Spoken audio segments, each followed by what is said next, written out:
We're back with another ride performance and handling test today, and we've brought in our favorites from your favorite segment. We've also brought in the best seller from the market. The Creta is here. The last time around, the Seltos ruled the roost. Let's see how the Creta shakes things up today. We're gonna get straight into it. So starting things off with our cornering test as usual, something unusual today is that we're gonna jump straight to the 70 kmph runs, because as you can see, at 65 kmph, all 5 cars had no issues with the corner today. And at 70 kmph, we see 2 distinct groups of cars. So the Hyryder, the Seltos and the Taigun is the first group we'll look at, with the Hyryder at 70 kmph, runs wide, hits those first 2 cones.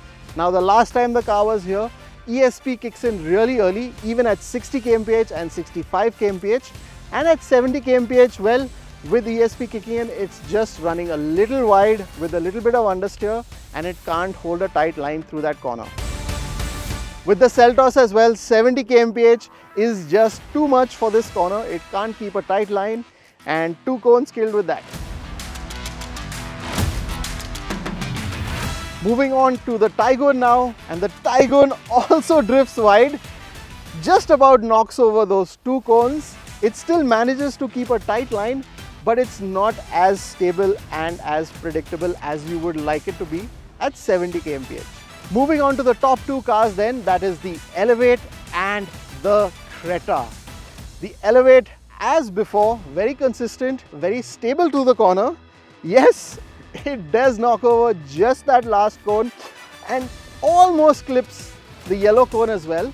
It's very stable, but 70 kmph is just a little too much for, well, all of these cars, as you will see. At 70 kmph in the Creta, it also, well, holds quite a nice line.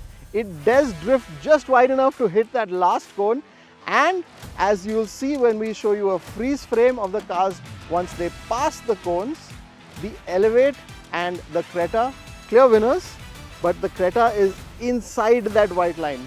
So the Creta, despite hitting that last cone, keeps a nice tight line, and that's why it's winning our test today for cornering.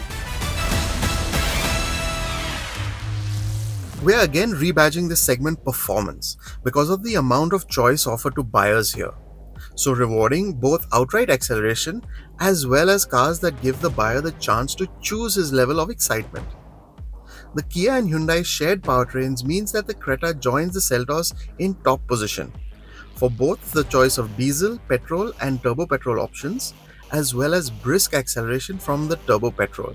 The Taigun again shares the top step on the podium because of its 2 peppy turbo petrol motors, as well as the quickest acceleration time for its 1.5 turbo manual car. The Hyryder again is the next favored one, with quick acceleration as well as efficiency from the strong hybrid powertrain. The Elevate brings up the rear here with just 1 engine option, and its naturally aspirated petrol can't accelerate as quickly as the turbo options or either of the Hyryder's options. In the braking test, it was again the Elevate that came up trumps. It's really phenomenal on the brakes. The Creta is a close second though. The Seltos is pushed down to 3rd place then. The Taigun is the 4th shortest stopper, and the Hyryder brings up the rear. It does have to be said though that the margins were very close. In the ride quality test, it was the Seltos and the Creta that spilt the least amount of water. The Elevate was next up, managing to save 250 ml of water with the test. The Taigun and the Hyryder feel more out of their depth over really bad roads. The Taigun was left with 210 ml and the Hyryder was left with 200 ml at the end of the rough road test. In the real world, the Seltos, Creta and the Elevate feel more at ease than the Taigun and the Hyryder when the going gets rough. The Seltos is a balance between sporty and comfortable. The new Creta is quite similar to, and maybe a tad more comfortable on smoother roads.